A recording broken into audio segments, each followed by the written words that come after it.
Assalomu alaykum. Bugungi yana bitta Edu Podcast ko'rsatuvimizni keyingi sonida uchrashganimizdan, ko'rishib turganimizdan juda ham xursandmiz. Xudo xolisa bugun ajoyib mehmonlarimiz bor. Suhbat o'tkazadigan mavzuyimiz ham juda ham qiziq. O'qituvchilarni malakasini oshirish muammolari, O'zbekistondagi o'qituvchilardagi bor qilinishi kerak bo'lgan, to'g'rilanishi kerak bo'lgan masalalar to'g'risida, ularni bilimini oshirish, malakasini oshirish masalalari to'g'risida, qanaqa qiyinchiliklar bor, aytgandek oldimizda turadigan mashaqqatlar to'g'risida. O'z navbatda albatta ko'pgina bizani eshituvchilar o'ziga qiziq bo'ladigan mavzulardan bittasi IELTS sohasi bo'yicha ham ozgina gaplashib, suhbatlashib o'tib ketamiz. Lekin bugungi bugungi ko'rsatuvimizni bitta ajabli tarafi boshqa sondan farqli o'laroq bugun suhbatimiz ingliz tilida bo'ladi.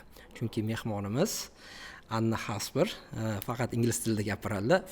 Har holda ko'p tillarni biladilar. Adashmasam bir 5-6 ta tilni biladilar-ku, lekin ularning ichida o'zbek tili yo'q. Shuning uchun ingliz tilida suhbatlashishga qaror qildik. Lekin shunda ham sizlarga juda ham qiziq bo'ladi degan umiddaman.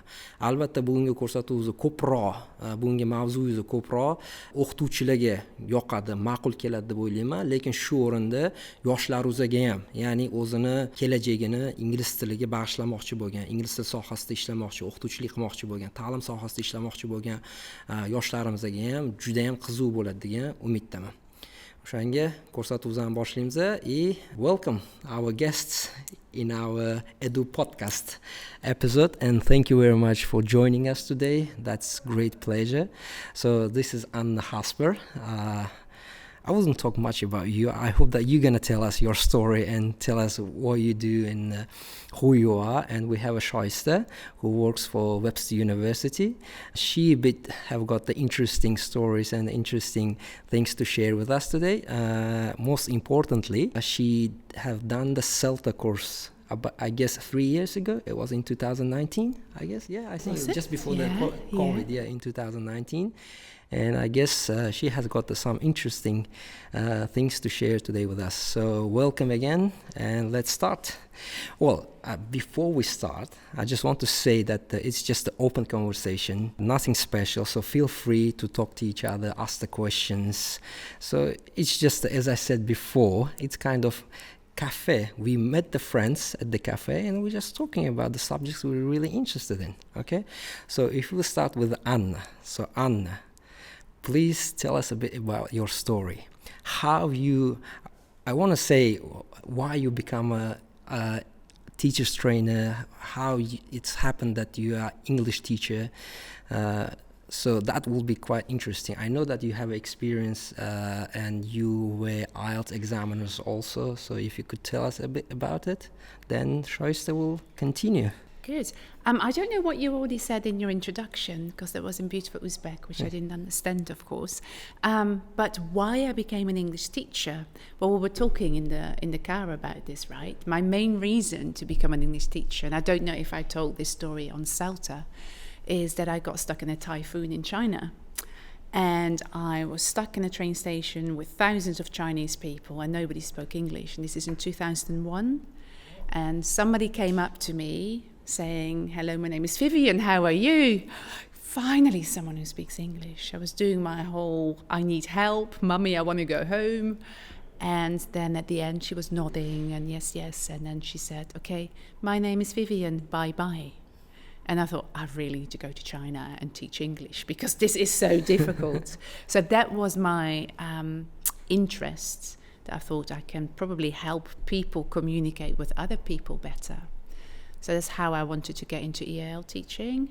And of course, moving from primary to EAL, I thought I need something else. So I needed to do my CELTA, which I did in New Zealand, did my Delta, did my master's in linguistics, and then started teaching, did some teacher training on the side, became an IELTS examiner, and then thinking about what's my next step. I was managing a school in New Zealand as a director of studies, and then thought, you know what, maybe it's time to become a CELTA tutor, because, and I don't know if I told you this before, I found my CELTA horrible.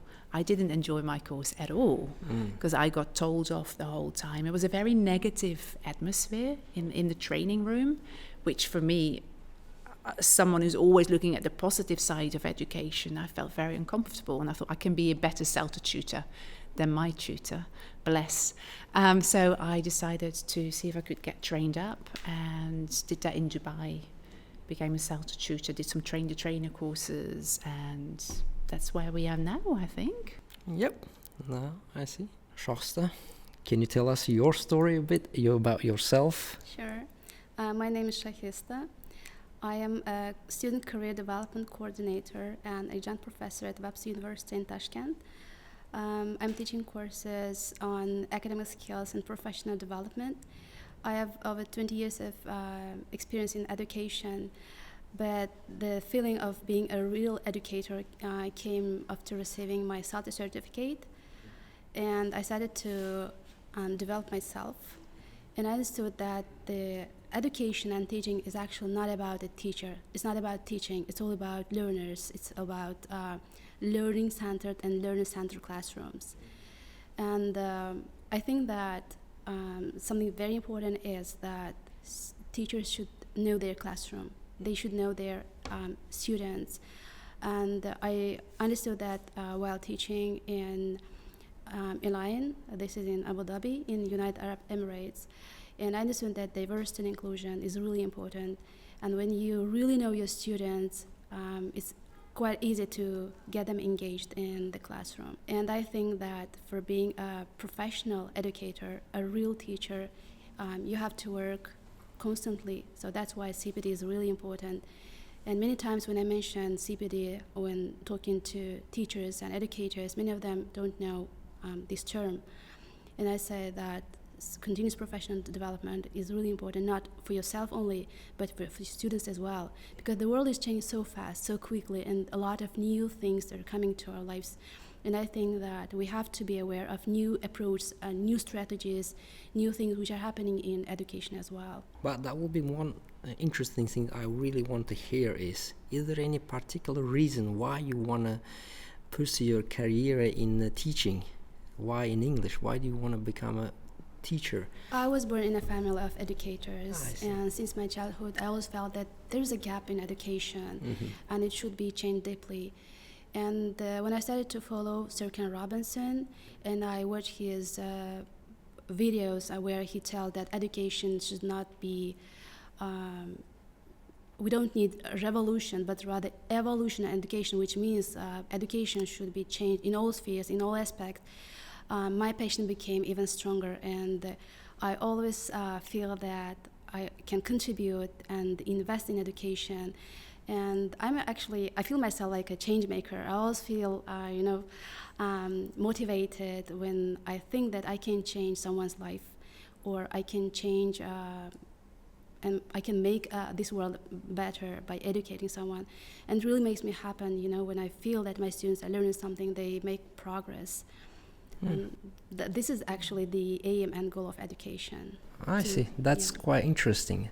So I'm listening to you, and one thing came to my mind about, so you told me the story, you didn't really like the environment when you done your CELTA, right? So I wonder, so then it was something that you really wanted to change, that you want to be better tutor, better person. So can I tell us, so what kind of qualities should teacher have? I mean, what means being a teacher, literally? I mean, what's the role of the qualifications, especially international qualifications? And literally, I mean, in Uzbekistan, we have as I said before, we have two types of people. One who has got a formal degree from university, but doesn't have a good English, let's say. And then we have people who teach the English, who has got a good English, but they don't have a formal education. So in this, I mean, so what's more important? Is it complementary to each other? So I would really want to hear this about this. Very interesting question, right? Like Shahista said, she sees herself as a change maker, and I very much see myself as an enabler. As a teacher, but also as a teacher educator, I want to enable people to become the best student or the best teacher they can be. And I think for that, you need more than just IELTS, because what I've noticed in Uzbekistan is that a lot of people get into the classroom because they had a good score, bent score in IELTS, which is great, but I don't think it's a solid foundation for teaching. I don't know how you feel about that, but it's so much more.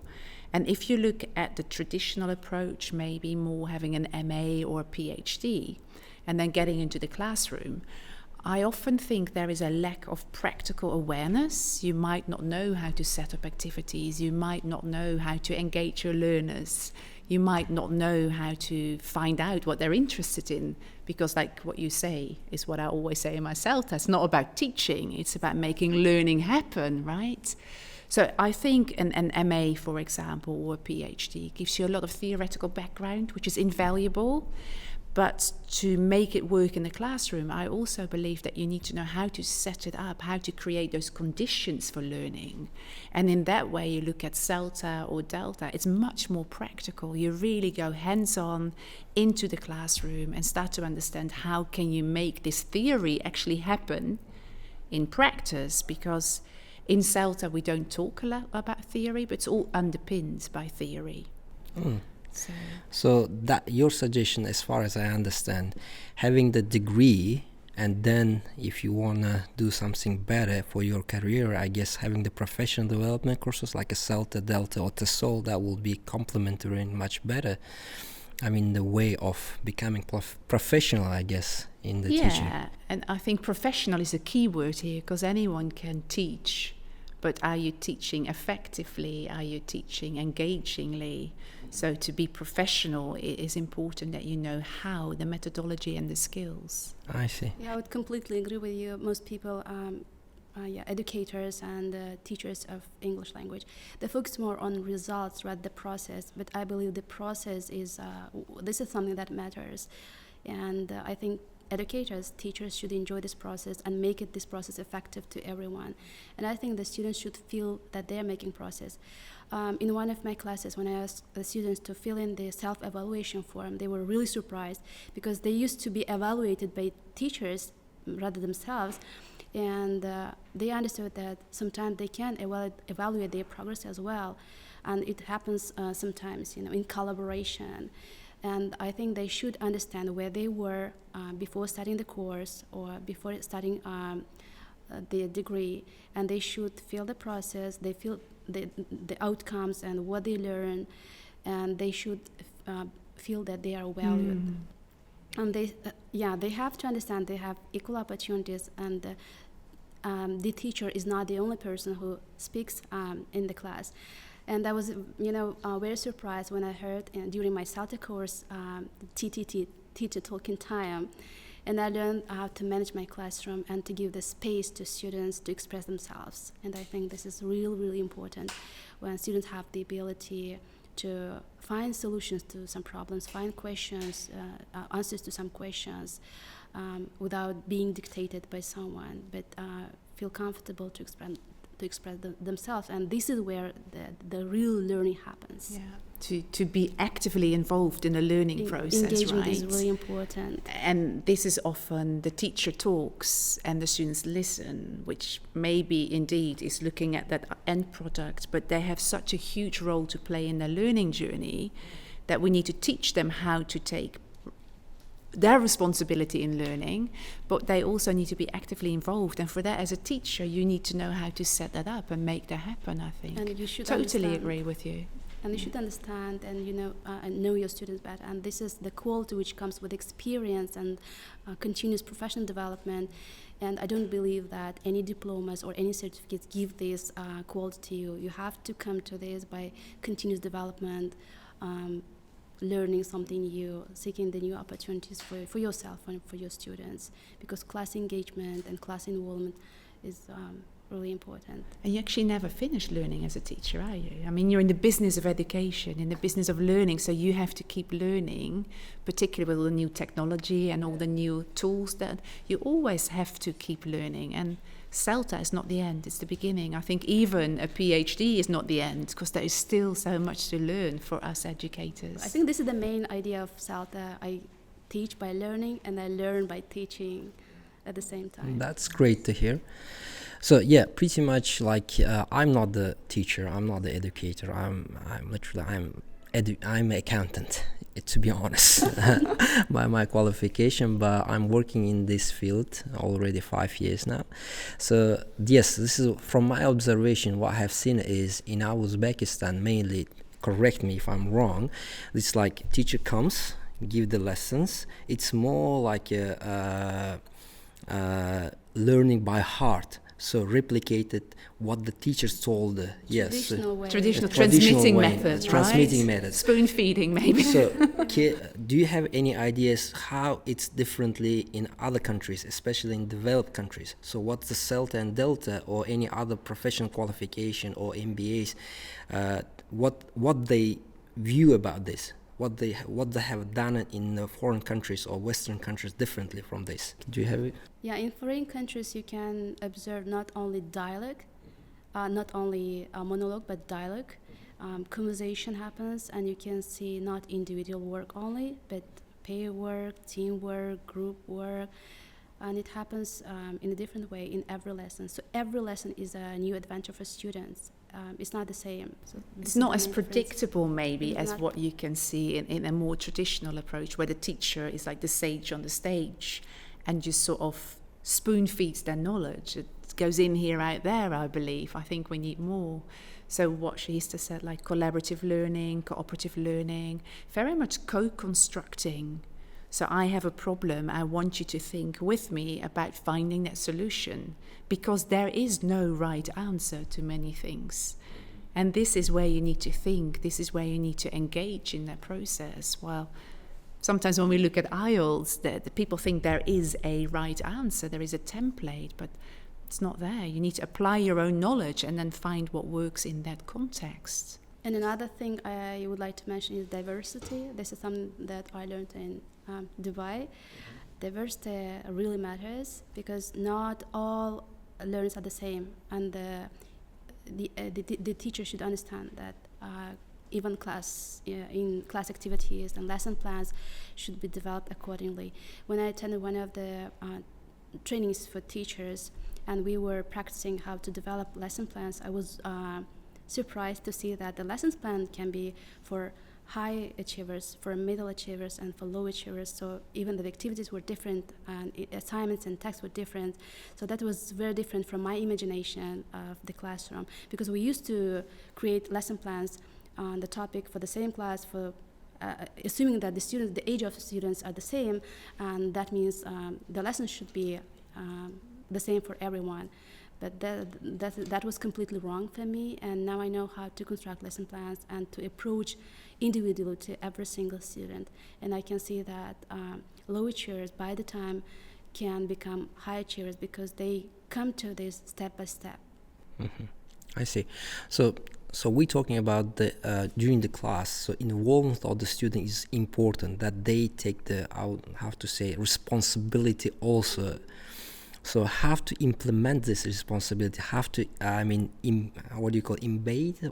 correct word will be, Embed, yeah. To the students, that they can be a bit responsibility. Well, so what do you think about it? So is it the part of the education? Is it the role that the teachers need to show them, or how it happens? Yeah, and I don't know if you remember that on CELTA, but I think one really important thing, and I'm sure you agree with that, is really as an educator, if you're going to follow a certain approach or get students more involved, want them to talk, want them to ask you questions, you need to set those expectations very clearly in your classroom. So I want you to be involved. There are no wrong answers. There are no stupid questions, So students actually feel free to be involved, to comment, to make mistakes, because I think that's part of the learning journey. I'm not there as a teacher so much to judge my students. That's particularly what I disliked about being an IELTS examiner, because I'm sitting there judging my students. I'm there to enable them to do better in their English, to find a way, as Shahista said, that to differentiate that learning journey so it works for all of my learners. So really making aware that you've got a role to play, and if something doesn't work, It maybe doesn't work yet, but there are many different ways we can get you where you want to go. But we need to communicate. You need to self-reflect on your learning, and you need to take some responsibility in this process. It's not spoon-feeding, right? It's deeper learning. I would like to add to that something that we learned from CELTA course. When you give some tasks for students, some of them might be challenging. And as an educator, you have to provide some examples, to set example at first, so that and make sure that they really understand the task, the assignment, and only in that case you can see great involvement and engagement from student side. If they don't understand the task, if they don't understand what do you want from them, they will not be engaged because they simply don't understand what they have to do. I have, from observation of your teacher's training from yesterday about writing, I remember you told the teachers something about this, if I'm not mistaken. So it was like show them what's right essay, how it's look like. So this is a band. I mean, what kind of band score is. So explain to them. Then later give them tasks. And they get the feedbacks and try to achieve the highest score by just giving the examples also, by working on it. So is it something, this is what you were talking about? I mean, yeah. So what we talk about, first of all, in CELTA, you become very well aware, I think, and this is something all teachers should do, of finding the right level of challenge for your students. And that goes back again to differentiation or diversity. You can't give your students band score 9 as an example if they're only a 5.5, because it will be so demotivating. They can never achieve it.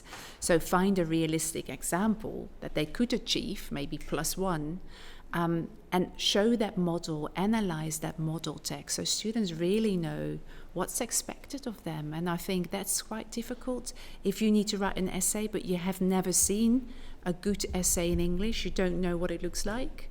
And then the second step, because we don't just want to focus on that product, is how do we get there, that process, breaking it up, what sort of language is in there, how do you structure it? So really analyzing that model with your students in the classroom, pulling out useful language, and then you have fully enabled them to actually start writing themselves.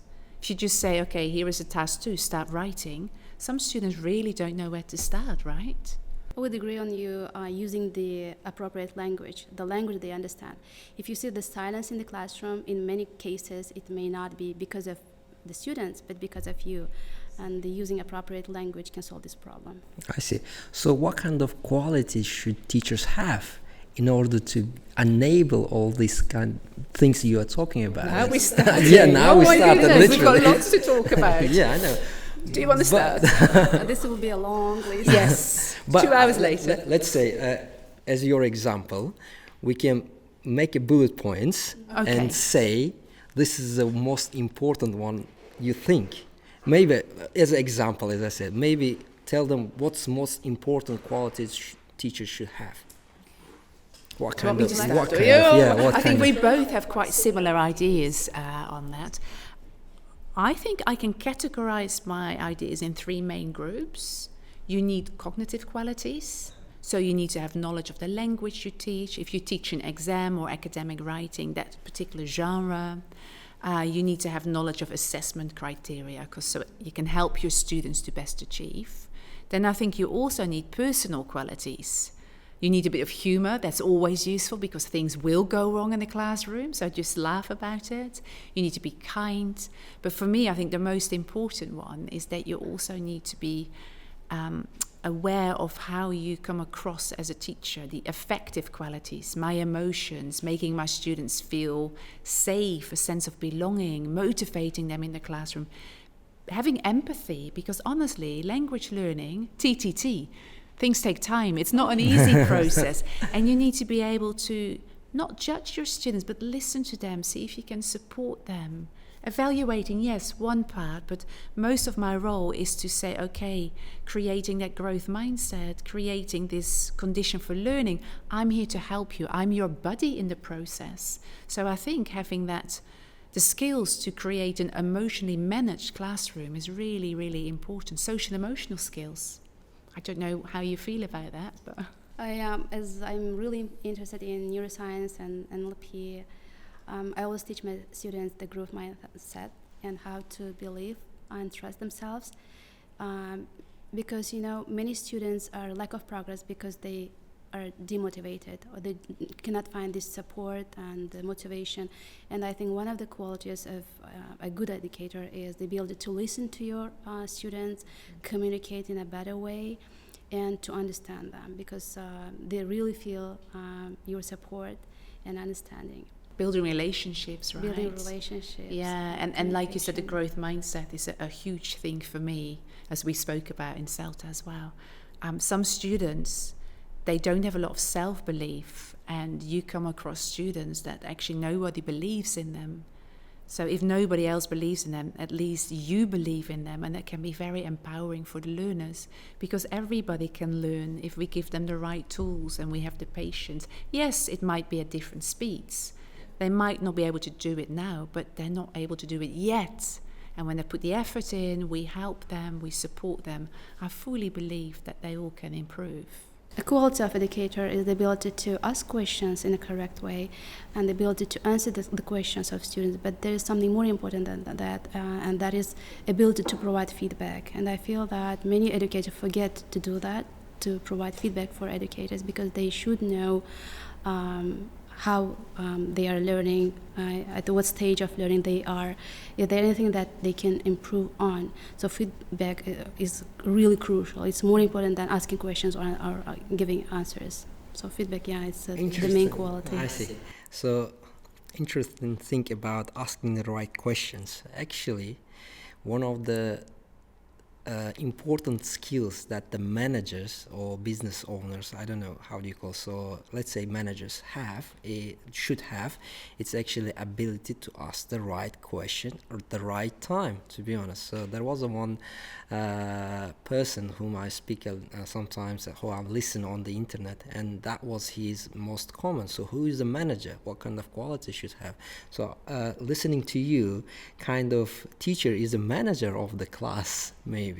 Class management is important, Leader? Which one, I don't know which one will be correct to say, manager, leader? I don't know if there's a correct word to say what's the teacher's role. I think we have so many different hats on in the classroom. Sometimes I'm a manager, sometimes I'm a police officer, sometimes I'm a friend or a parent or a carer, sometimes I'm a counsellor, a leader, a psychologist sometimes as well. Yeah.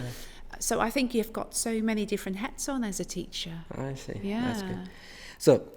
So we had a little bit trip this week, right, with you around the country. So be in Urgench, in Fergana, Namangan, Bukhara. We didn't make it to Samarkand, unfortunately.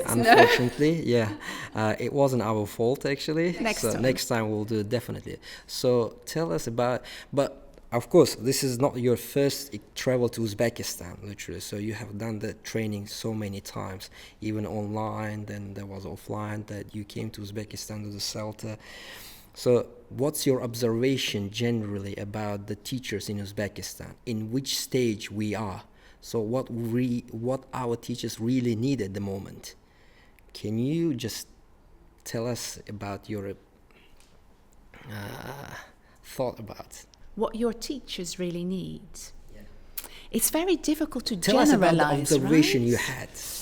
The observations I had, that everybody has good intentions, everybody's really keen on helping their learners develop IELTS, and that's beautiful to see, because I think they see the value of learning another language, because it's not only the language you learn so much more about different cultures and different ideas. I do think what Shahista mentioned before, we spoke about that the other day as well, that teachers are very focused here on the outcome, on the product, which is often a band score, if we're speaking about IELTS, a band score 8 or 9 or whatever they want. Now it's 9. Everything is around 9. I don't know why. I don't know why either, because you don't need a 9, right? I mean, you can get into universities with a 7, but anyway, fine. Yeah.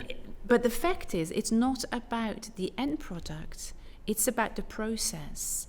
And how do you get to that product, I think, is more important for teachers. So reflect as teachers on your own teaching. How are you trying to teach speaking? How do you teach reading?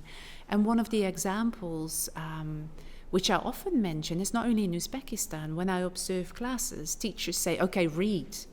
Yeah, what does that mean, read?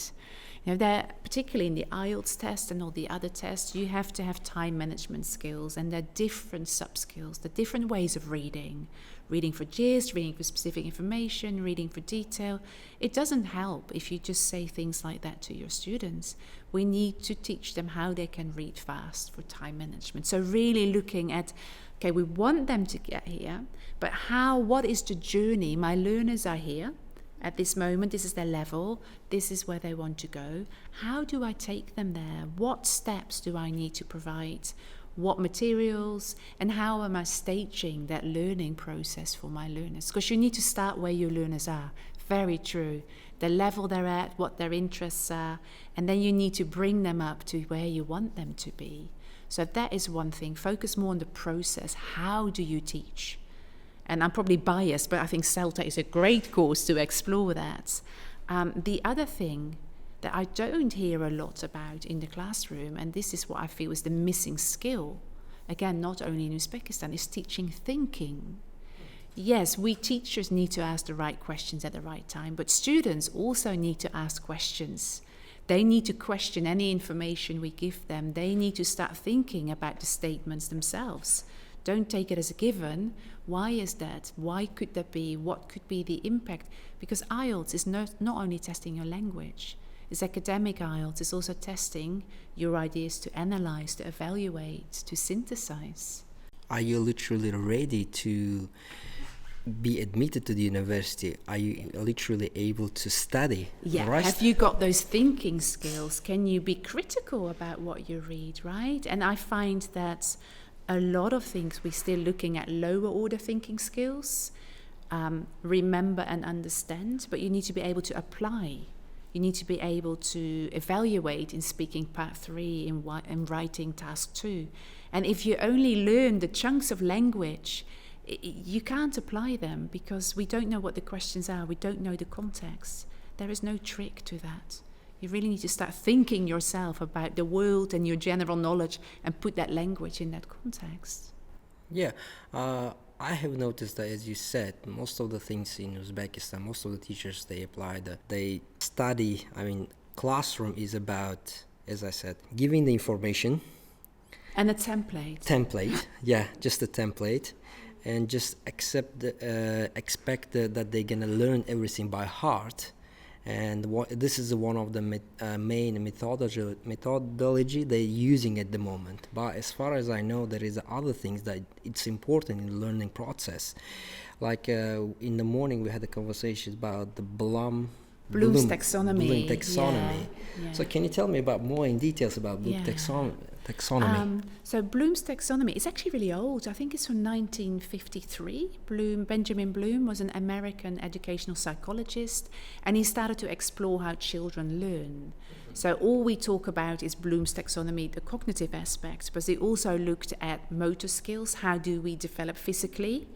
And also he looked at affective skills. How do we develop our emotional skills to become adults? And when you look at the learning taxonomy, there are different levels of learning. And unfortunately, it's often presented as a triangle, but it is not a triangle because learning isn't linear, and it's definitely not his triangle. So I like to see it more as cogs that sort of interconnect. So the basics of Bloom was, can children or learners, can they remember? Which is very easy. You give them a word and they give you the translation. Then the second one is understanding. Do you actually understand a bit about this, what you've learned? And then we go, can you apply it in a different context? So then we go to the higher order thinking skills. Applying, can you analyze things? Can you evaluate if it's good or bad? Can you create things? And what I noticed here is we're often looking at the two. I can remember, and I want to put it in my own sentences, but there's not so much ability to evaluate or to create, maybe. So we may be still talking about lower order thinking skills, but I think Shahista's maybe a better place to talk about this because you went to school here, did you? I didn't go to school for a long time in Uzbekistan. One thing that I want to mention is that something that should be changed in Uzbekistan, that teachers should stop doing their jobs for salaries, for leadership, for management, or for others. Education should be done for educators, for learners. You should be aware of them, and you should know them. I would like to share my experience. Like 2 years ago, when I came back to Uzbekistan, and my son started going to primary school. He actually started his education in British school, and when he started his school here, his teacher told me that he doesn't know English at all because he wasn't answering the questions. I had to move him to another class, to another group, and he started to show progress, and his teacher told that his English is better than hers. And when I asked my son what was the reason, why didn't you answer the questions, he said that's simply because the questions were not correct, you know. So it's easy to judge your students, it's easy to tell that they are good or bad, but as an educator you have to communicate, to understand their feelings, to understand what they feel and their demands. And another questions regarding asking questions in the classroom. There was a workshop, and I asked my participants, it was actually on career skills, and I asked my participants, what is the most important thing that you have to do during the interview? They provided all kind of answers, like keeping eye contact, smile, be confident, but none of them mentioned that you have to prepare 2 questions at least to ask the employers that shows your interest in the job and increases your chance to be hired. All of them think that interview is about interviewer or the employer. They have the right to ask questions, but they don't. So the same thing happens in the classroom. Students say that the teacher is here to ask questions, and they cannot do themselves.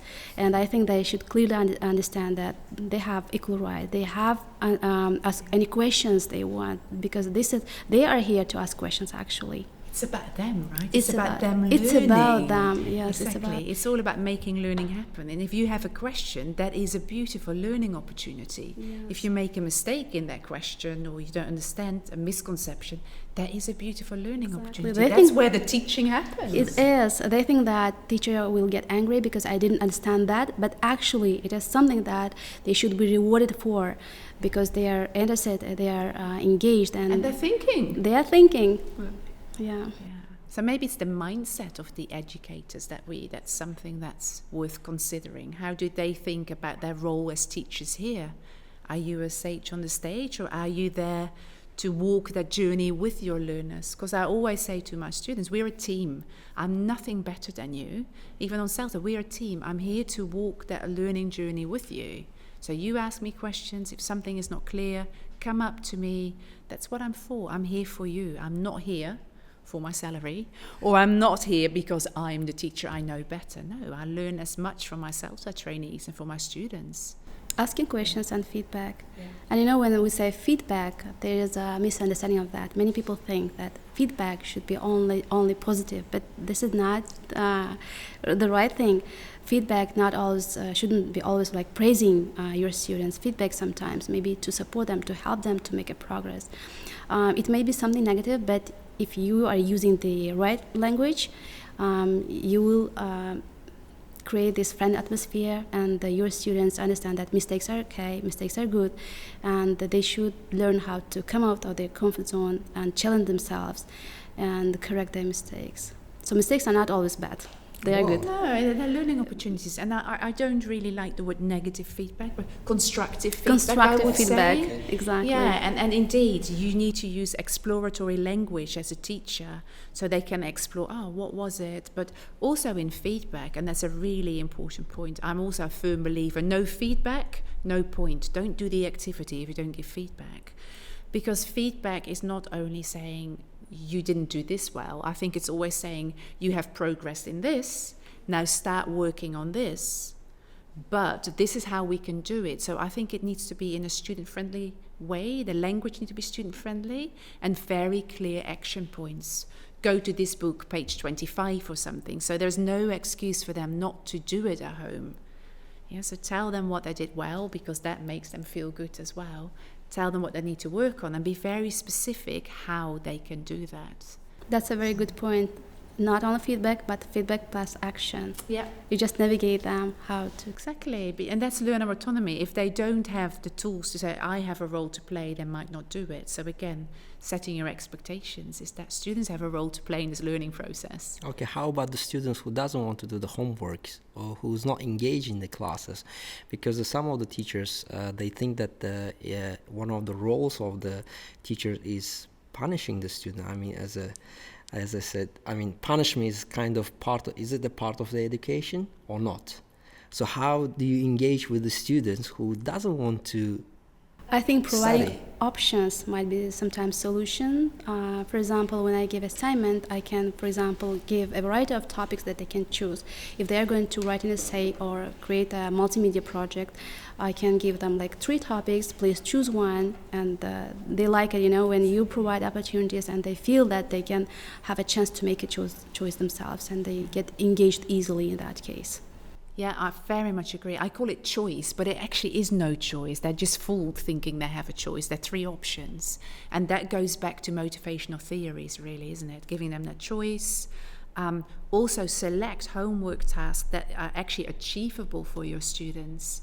If you just have a new IELTS student who hasn't got much writing skills and he hasn't got a lot of language available, it's no use to say write a 250-word essay. It's going to be frustrating. So think about the level of competence your students have and match their homework. And again, I think relatedness. Pick a topic they're interested in. There's 3 of these. You can choose the one you like. But also that relatedness with you. If you're writing, why not write it on Google Docs, for example? And if you have a question, just let me know. I'll have a quick look and I'll give you some guidance while you're writing on Google Docs, because I'm there for you. It's always a challenge, because some students, honestly, you can lead a horse to water, as they say. Can't make it drink, but you can make it thirsty, I think, if you give them choices, relatedness. And it should sometimes comply with their interests. So I have mentioned to Anna before this conversation that whenever I teach a new course, I always make a survey of my students. What is your favorite book? Or what is the country you would like to travel to? And I try to use this information in my assignments, in my task. And whenever they see something that they're really close to them, to their interests, they become really engaged. Yeah. I see. So is punishing is good or not? That I still have didn't clear. I don't think it's very helpful for education. If you look at raising children, and as a primary school teacher, we looked at positive reinforcement. It's much better to reinforce positives. Mm-hmm. So if you've been naughty and Shahista hasn't, I would say, for example, oh, look, Shahista is ready, and why don't you have it? How do you think that she has it? Yeah. So could you do that next time too? Because I think punishments puts people down, makes them feel unsafe and uncomfortable, and that actually leads to demotivation in the classroom. So one of the things, again, you need to have very clear rules depending on the age you teach. I think you need to have very clear rules in the classroom. And with my adult learners, 17, 16 above, I probably say, well, it's not my problem if you don't do that writing. I'm not going to punish you. Your parents will, because you go to the IELTS test and you come back again with a 4.5. Not my problem. And then hopefully they start to think like, oops, because you can't punish, particularly not when you teach adults.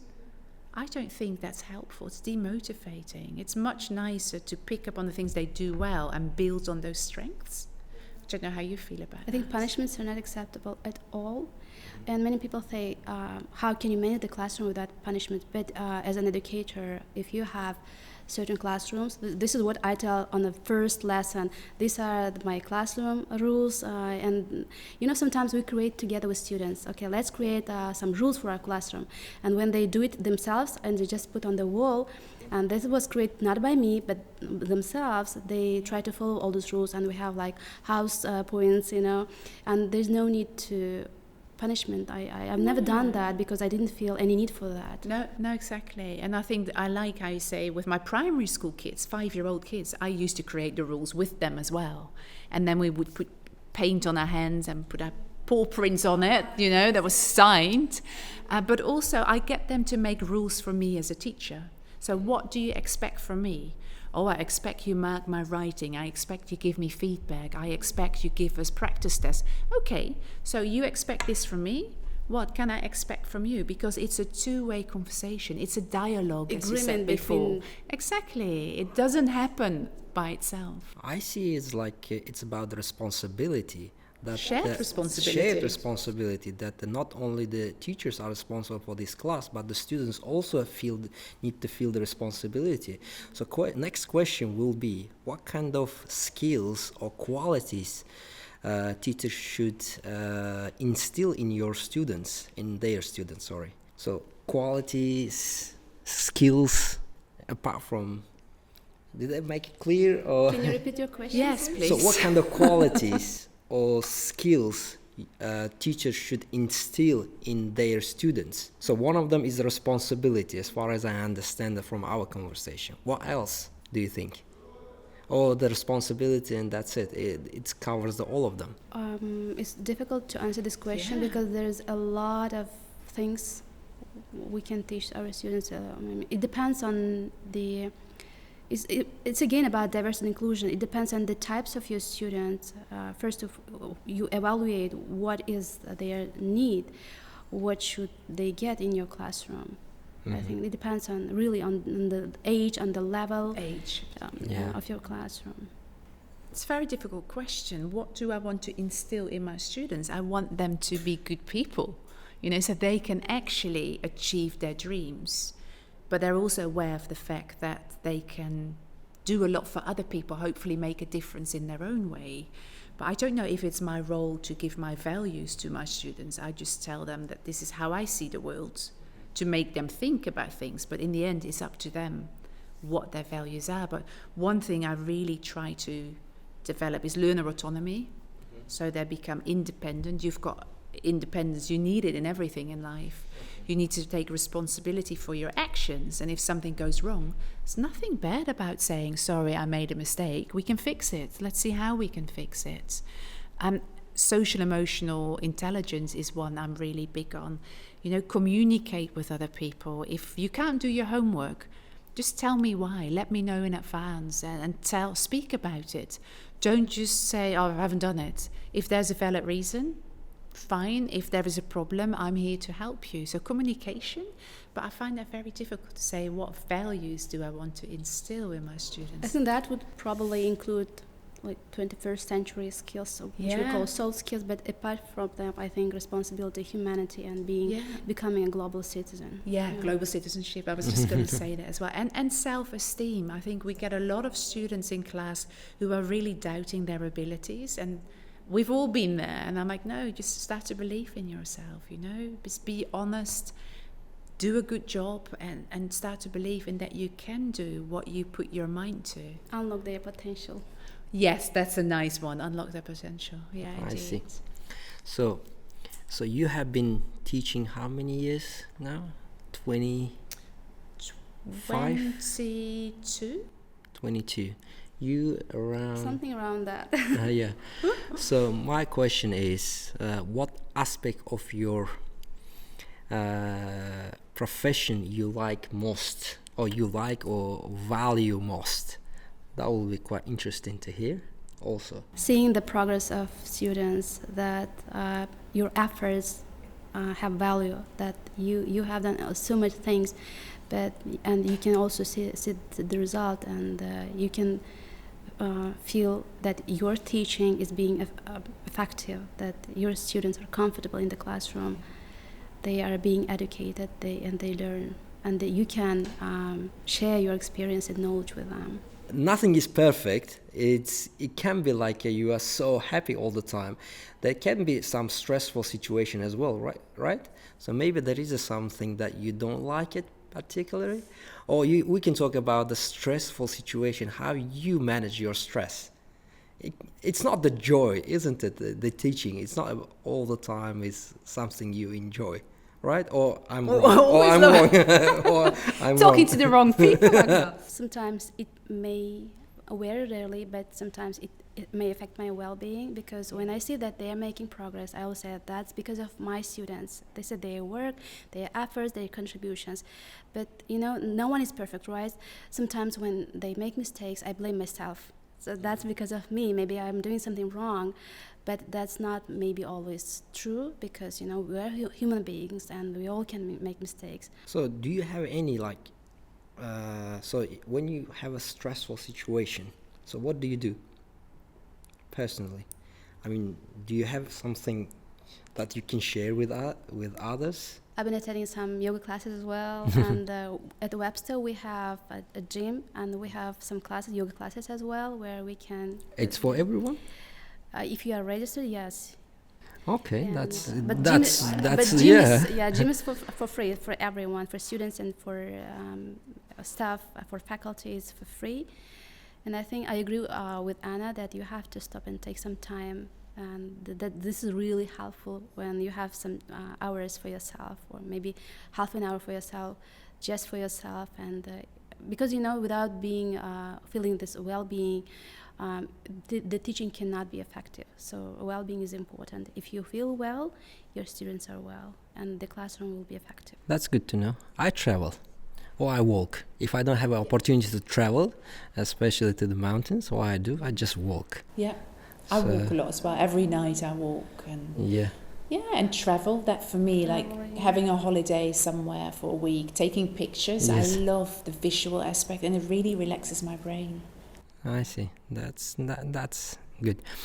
Okay, so from our conversation, another thing which is what's important aspect, or I would like to ask about, it's about psychology on teaching. I was also planning to apply for a PhD psychology and education, and that actually happened many years ago. I've been teaching different levels in primary, secondary, and even in higher education levels. So I was always curious about why some students are motivated and some of them are not.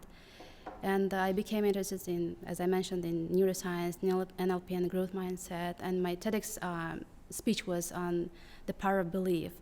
And this is not only about our mindset and emotions, but everything happens inside of you.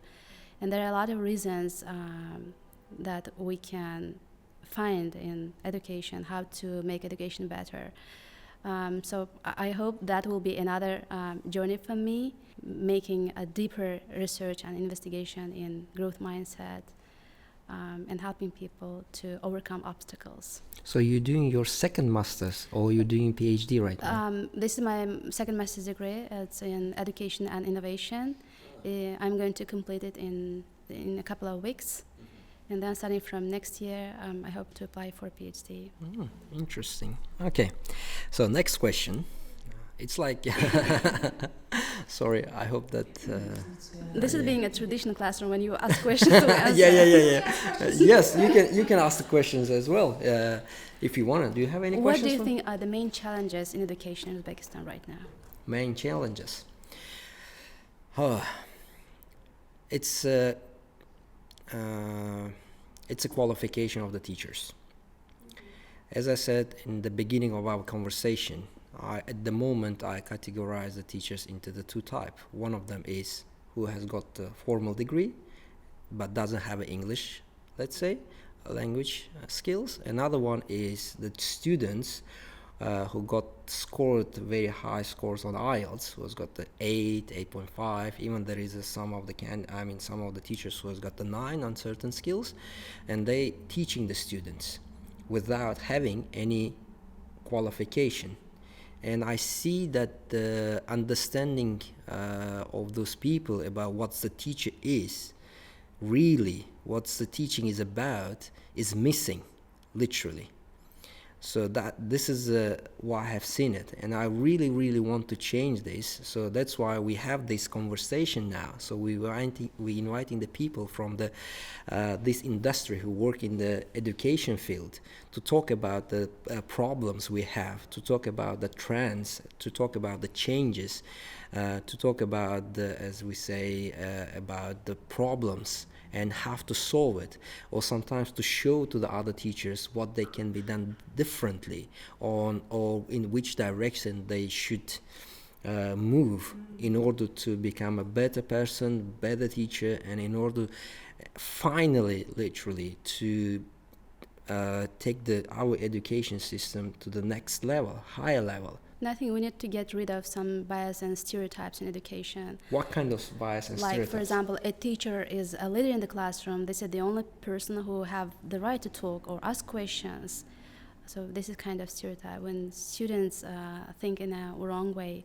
And what I find interesting is we were talking before about many teachers now taking the TKT. Mm-hmm.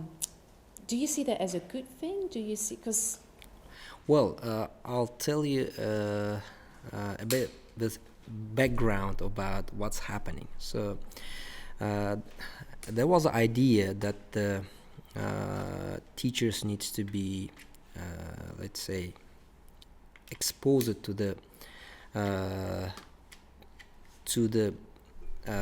foreign education system, or they need to have a motivation to learn something new, especially from the Western culture, especially about the teaching. And we thought that idea was, if they're gonna start taking the international tests, if they will become interested on the international qualifications, that will enable them to get interested more and start getting the different qualification, work on themselves.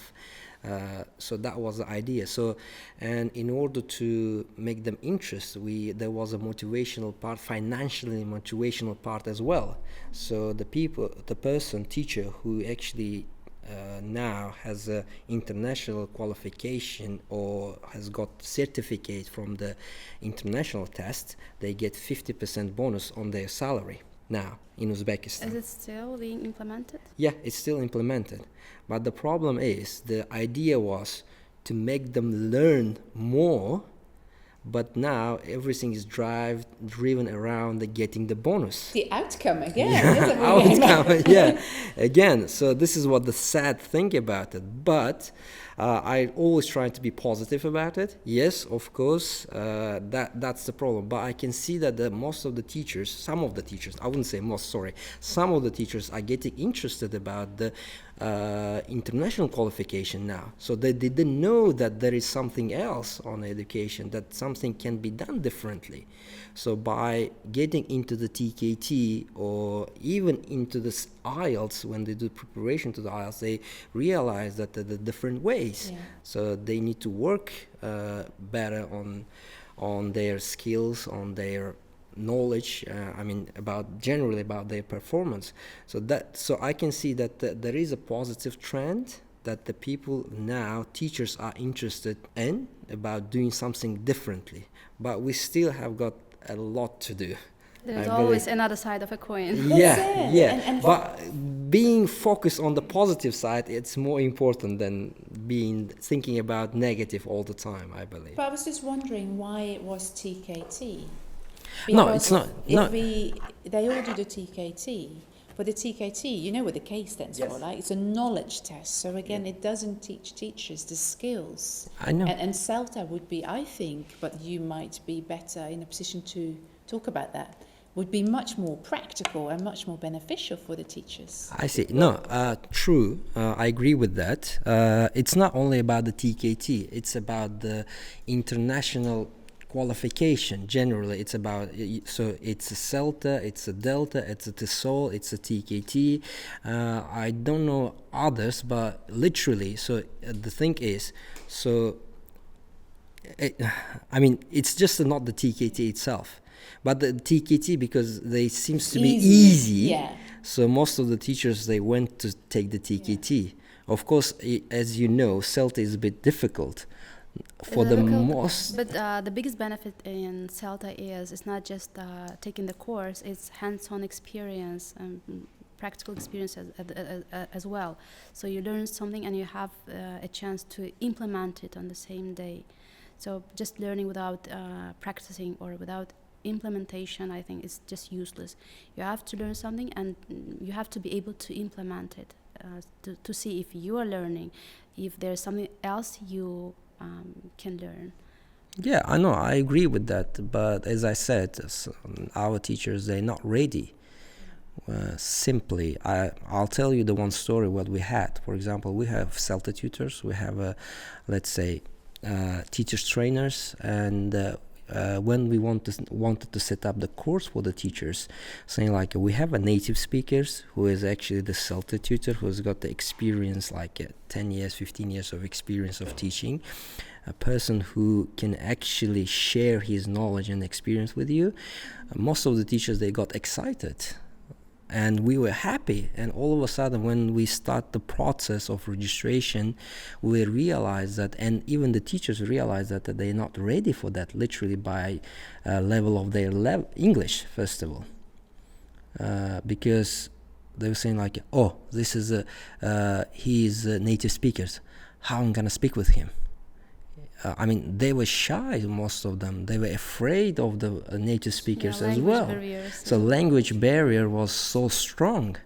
So and eventually it was so hard to get the teachers be registered to the course itself. So I found that even our teachers needs to let's say, it's again about differentiation. If Yeah. you're going to teach train the teachers, Yeah. you have to find the right approach to evaluate and to create these trainings according to the audience. So that was our mistake at the beginning. So we thought that the teachers are ready for that level, and we found that it's not. So one of the reasons why the TKT is famous, I would say, or popular among the teachers, because it's easier than other ones. And I see even in other countries, like actually the TKT is just a step to the CELTA. It's pre-CELTA. Pre-CELTA kind of. Yeah, so they test their own knowledge, seeing like, are they ready to do something else, something complicated. So it's good. So they're doing the TKT, and I hope in a few years we're gonna have a lot of teachers who will be interested and ready to do the CELTA or TESOL or other international qualification, who will be brave enough. So that's my observation. Maybe it's a bit let's say low, but still, yes, I really think that we need to change the. At the moment, we as a testing center and also being the teachers training provider, think that we are at the stage that we need to create something contacts.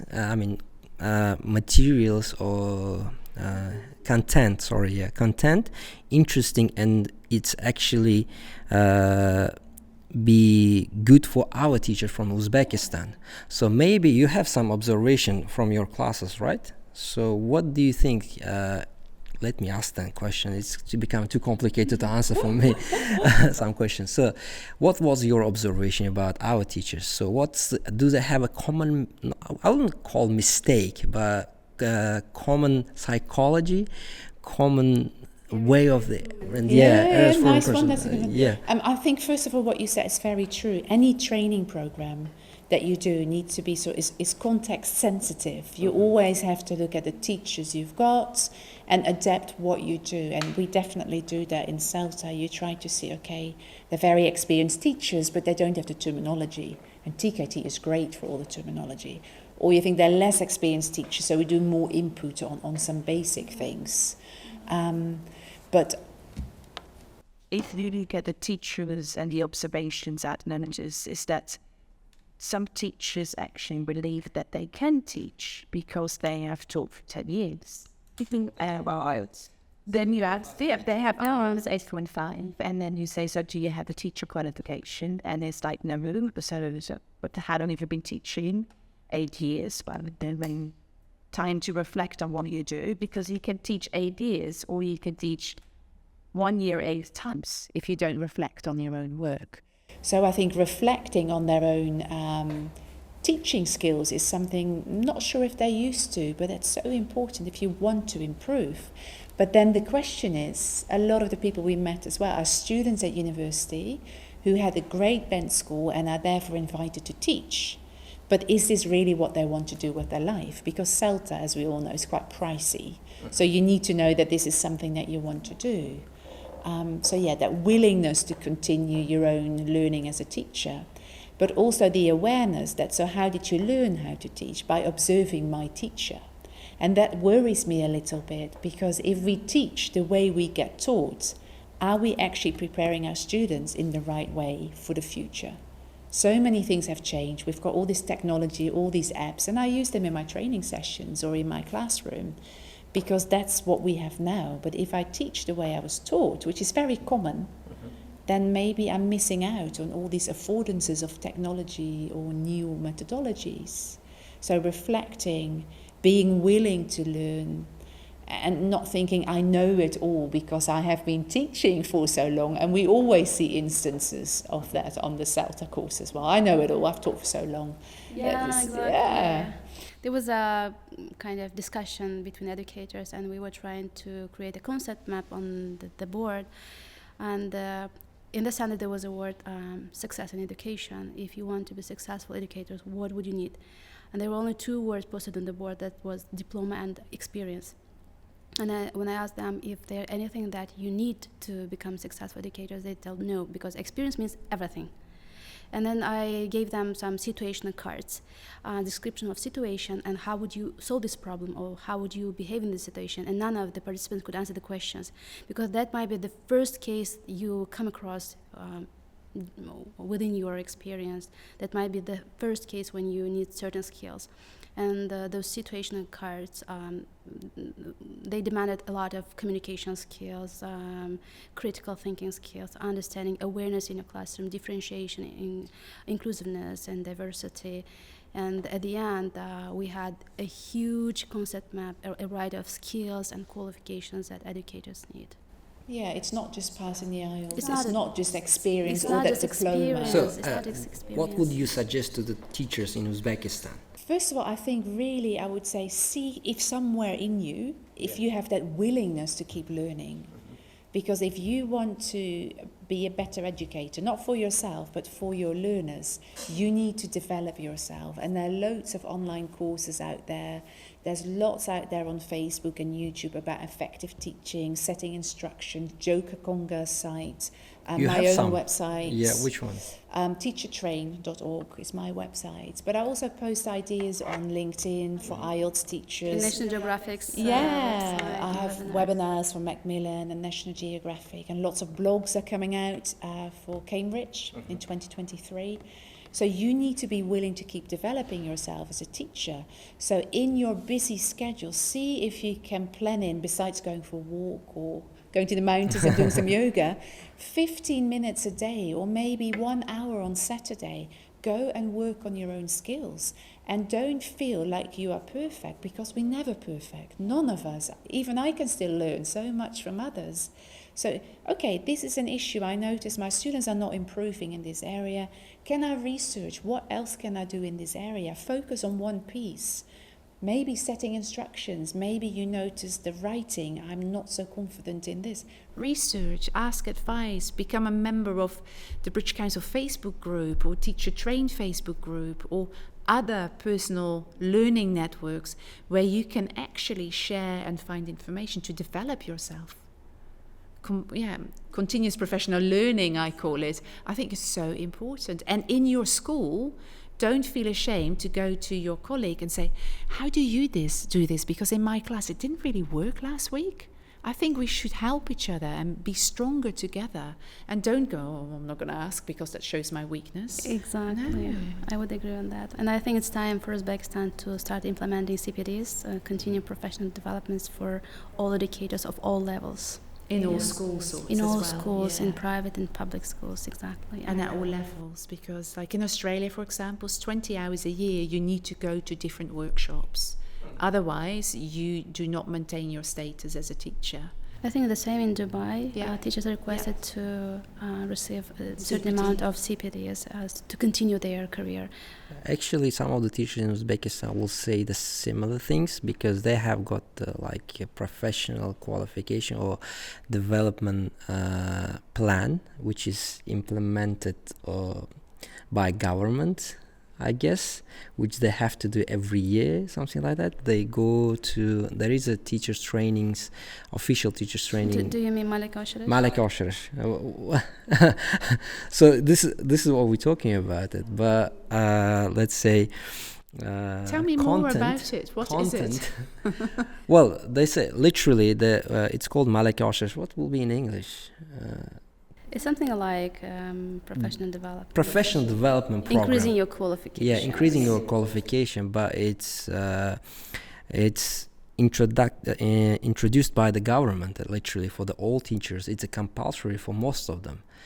But I believe the problem is it's not about the this. It's very different from professional developments. It's different from trainings. I see. Have you attended any of them? Have you been there? I mean. Only once and only one lesson. And it wasn't a hit. So what was the difference? So you tell me that it's a difference. So what's the difference? Well, it's again, traditional way of teaching. I think educators should come not to listen, not to receive a lecture, but rather to debate, to discuss, to be involved, engaged, to share their experience, and to implement at least some of those activities during their professional development. So it's more, again, participation, collaboration, and that communicative language teaching approach. Yeah, exactly. Yeah. So what do you think about the level of the English for the teachers? So I think that, for example, you, I guess, came across this problem as well. So it's important for the teachers to have a great English language skills, or in which level it should be compared, I mean, in the scale of the IELTS, let's say. Okay, but I think you need to make a distinction there as a teacher. What do you teach, and particularly what age group do you teach? I work in Malaysia, for example, online, and I work with primary school teachers. I think their English level can be lower because they're teaching colours and animals, singing songs. They don't need academic writing skills because that's not what they're teaching the 3-year-old children. You're starting to look at secondary, where students might want to go for exams. You're starting to look at the private schools, the institutions where students come for IELTS. You definitely need a higher level of English. Now, I don't think you need a band score 9, but you need to know what you talk about. English language is priority in my profession, as I'm teaching some courses, and we have to have a really good level of English. But besides that, English is required for my professional development as well. And I'm very grateful for taking CELTA courses, because after that I was able to attend for National Geographic's educator certification program and some others as well. And for that you really have to have a good knowledge of English to communicate with others, to be really engaged and involved in those courses and some other certification programs. And it might be a challenge for an educator to develop without knowing English language. So it's the next question is then, importance of the English generally. So a lot of people in Uzbekistan, they are so keen to learn English.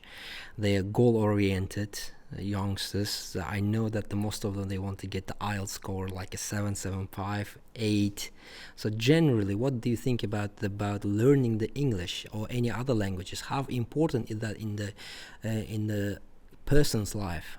Yeah, I think it's very valid that you're making the distinction between IELTS and English in general, because it doesn't mean that you can communicate fluently shopping for bread or clothes or whatever if you have IELTS academic band score 8, for example, because we're looking at a certain level of language which is more formal, more sophisticated.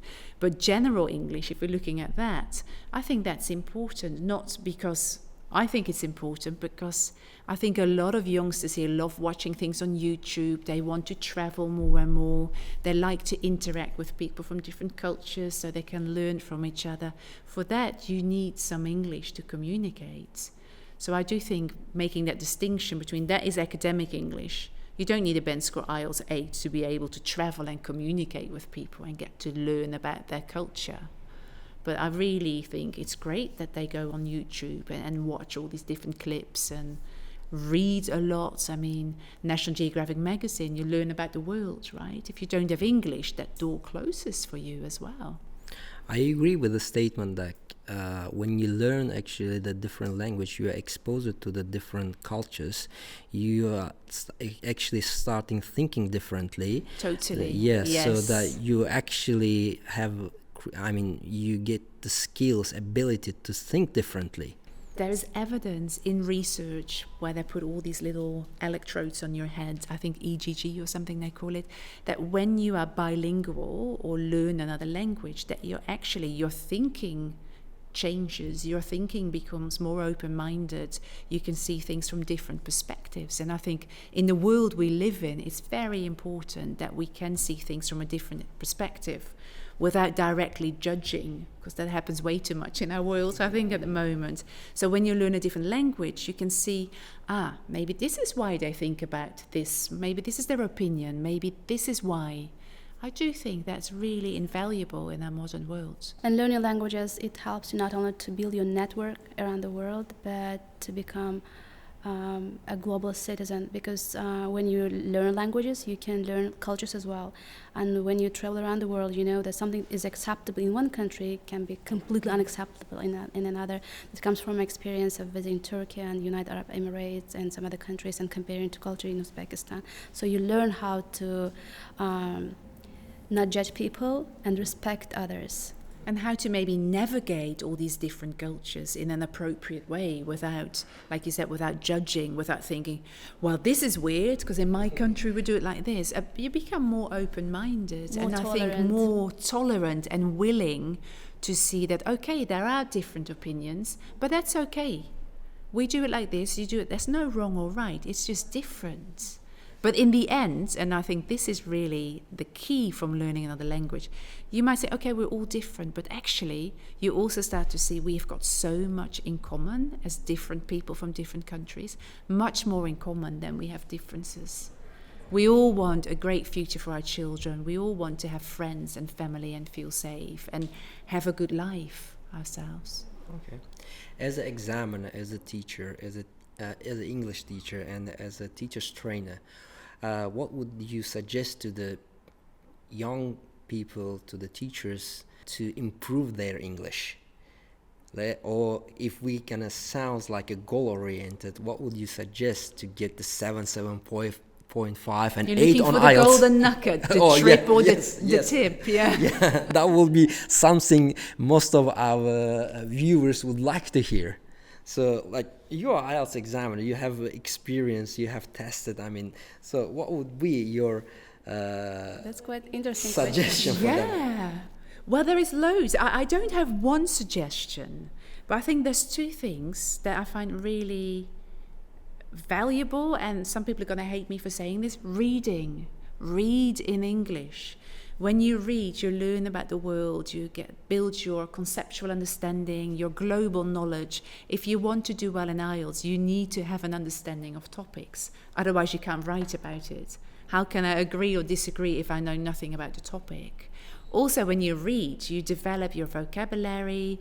In an indirect way, you actually get this belly feeling. This is the right word or the right collocation. I don't know why, but it feels right. So the more you expose yourself to English, that could also be watching YouTube, but you need to look at the genre. Yeah, don't watch like two friends talking over coffee because they're not using the right language. Whereas if you read The Economist or the National Geographic or Psychology Today, you really pick up useful language for IELTS without actually knowing it. So read, but with that, think about what you read as well. Just think, is it the same in Uzbekistan? No, it's not. Why not? Do I agree with this? Has it got some advantages or disadvantages? Because thinking I mean, it's such an important skill in life. It makes you ask questions. It grows you as a human being as well. So read and think. 2 words. I hope that's helpful. I'm not sure. How about you? I would like to add to that reading and watching movies with subtitles first, and then you can start watching them without removing those subtitles. So, but this can be done at the same time, reading plus watching movies. So reading is still priority on my list as well. Yeah. About thinking, you know that the IELTS in Uzbekistan is a very popular test, and I receive a lot of feedbacks from the students, from the teachers, from the candidates, and I really every time I really want to tell them that the IELTS, yes, it's popular, it's a good test, it's not ideal, but what I like most about IELTS test is actually it's built that it's gonna test your skills, how it tests how you think. Can you analyze the question? Can you tell your story, or generally do you have understanding? Do you agree, or as you said, do you agree with certain things or disagree? So I like IELTS, that it's actually make the students think about it. You can't get the high scorer just by learning by heart some of the words. You need to have a thinking skill, analytical skills, in order to get the higher scores. Do you agree with that or not? Totally, and this is where I think we go wrong when we teach our students lists of words in English, in Uzbek, and teach them an essay. This is how you always start, this is what you put here. No, you need to have the language, and you need to become fluent and develop automaticity so you can write it in a context that's appropriate for the exam.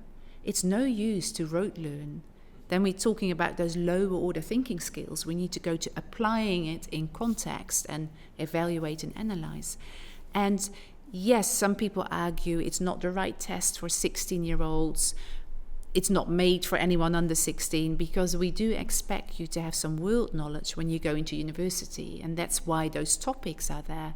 But it does challenge you to think, like speaking part 3 is very abstract. Yeah, so what do you think might happen to education in 10 years in your country? Do you think it's a bad or a good or bad thing? So you're really getting them to think, to this higher order thinking skills. And you don't get very far if you have rote learned certain sentences. You need to understand, yes. You need to remember, yes, but you also need to be able to apply, analyze, evaluate, and create. And that's what we need to teach our students. Have debates in the classroom, like you said. Have discussions about beliefs. That's good. So. Okay. Is that all the question we want to discuss or not? Did we miss anything? Yeah, I think I've got one question for you, Akmal.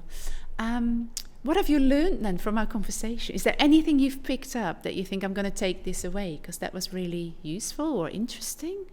So, what was interesting for me, as I mentioned before, like teachers are the leaders actually. They are the managers. They have got the different hats, as you said, as you express yourself. This is what interesting was for me, because even I'm listening to you, some of your aspects, and this is what we apply in our office as well. When we deal with the difficult situation, when we want to get a better qualified employees, this is what we do. So we talk about the teaching generally, and I have felt like I can apply some of them when I'm having the conversation or managing my stuff, actually, literally.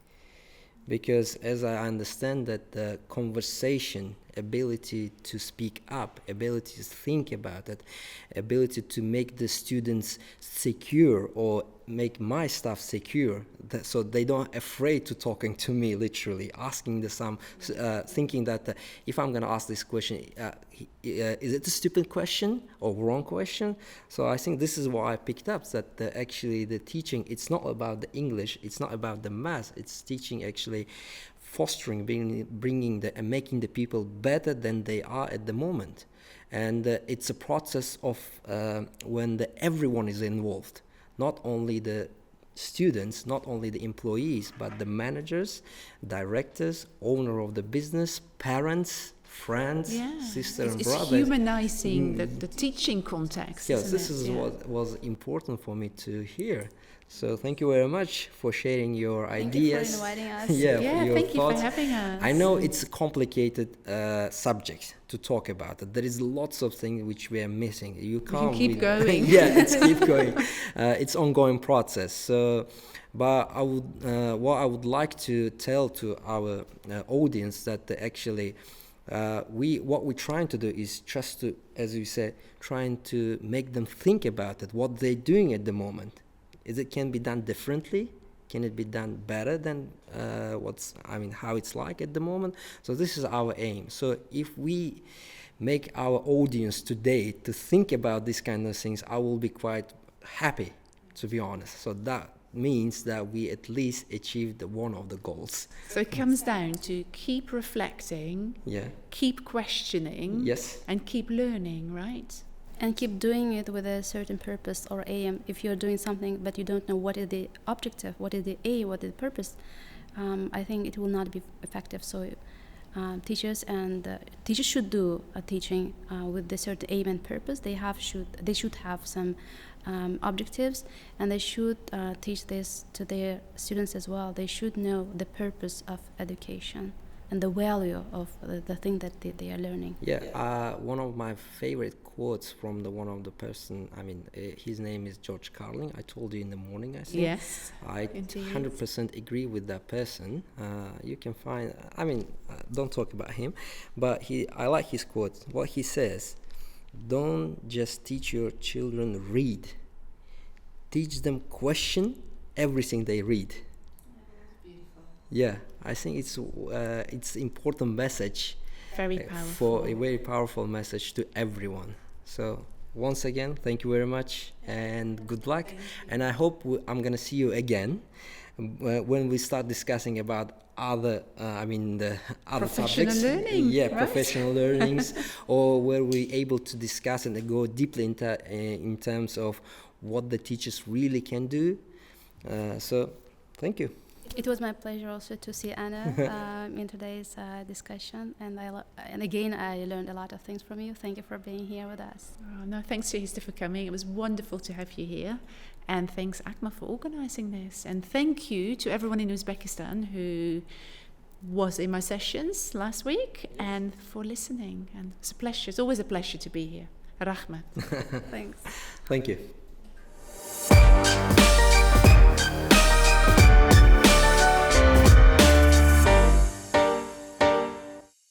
Well done. Good. What time is it? Oh, almost 2 hours. I told you that it's gonna take long. I told you my it's goodness. gonna take long. Once we talk about education. So what do you think about it? All well? No, it's very similar ideas, huh? Oh. You read my mind. Yeah, no, you read my... So it's very... That's why I loved having you on the call. We're very... No, beautiful. So, we will review once again. We might cut some of them, not all of them. Maybe a few things which we repeated. Yeah, of course. Yeah. So, but generally, I think we have a material for 1.5 hours or something like that. Very nice. Anyway, thank you very Great much. ideas. Really